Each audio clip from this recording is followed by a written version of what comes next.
വലിയ സന്തോഷമുണ്ട്.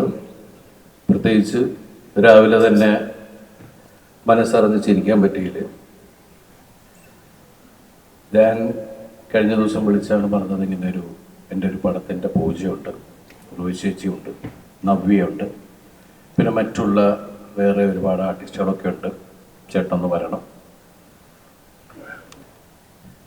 ധ്യാൻ എന്ന് പറയുന്നത് ഞാൻ ഇങ്ങനോ വിനീതിനെ ധ്യാനൊക്കെ ചെറുപ്പകാലം മുതൽ കണ്ടുകൊണ്ടിരിക്കുന്നതാണ്.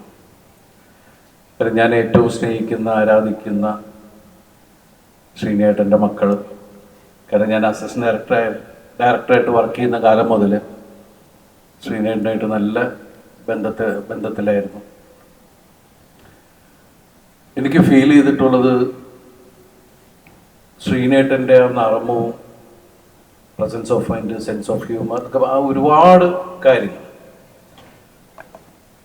ധ്യാനെ ഞാൻ കാണുന്ന പുതുതലമുറയിലെ ഏറ്റവും മിടുക്കനായിട്ടുള്ള ഒരു കലാകാരൻ, എഴുത്തുകാരൻ, സംവിധായകൻ,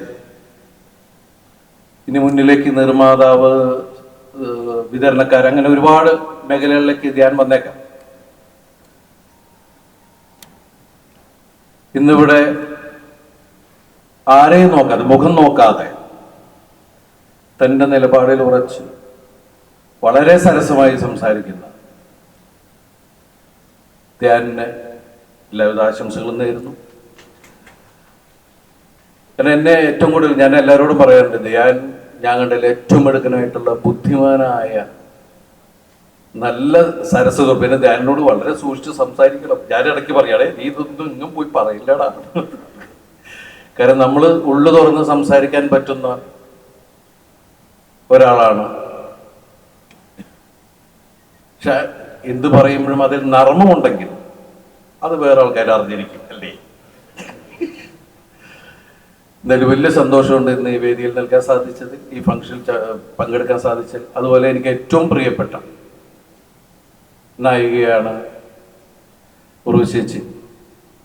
ഞാൻ മലയാള സിനിമയിൽ അല്ലെങ്കിൽ സിനിമ ലോകത്ത് വന്നിട്ട് ആദ്യമായിട്ട് അസിസ്റ്റന്റ് ഡയറക്ടറായിട്ടിരിക്കുന്ന സമയത്ത് ആദ്യമായിട്ട് ഞാൻ ക്ലാപ്പ് അടിക്കുന്നത് ഉർവശിയുടെയും ലാലേട്ടൻ്റെ മുമ്പിലാണ്. അതിനുശേഷം ഉർവശിയുടെ കൂടെ ഒരിക്കലും ചിന്തിച്ചിട്ടില്ല ഉർവശിയുടെ പേരായിട്ട് അങ്ങനെ ഒരു കഥാപാത്രമായ, മീൻസ് അങ്ങനെ ഒരു സിനിമ ചെയ്യാനോ.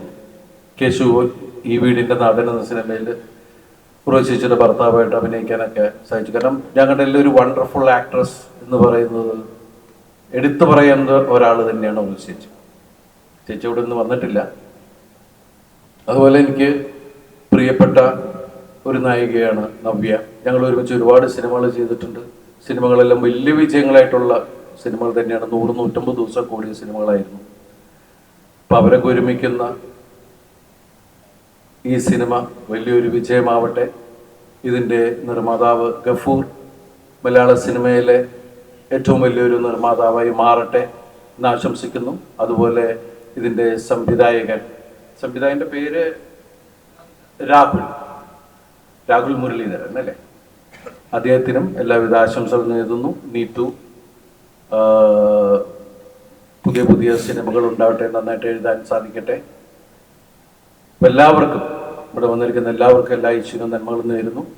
ഈ സിനിമയിൽ വർക്ക് ചെയ്യുന്ന എല്ലാവർക്കും all the best. Thank you so much. Love you all. Thank you.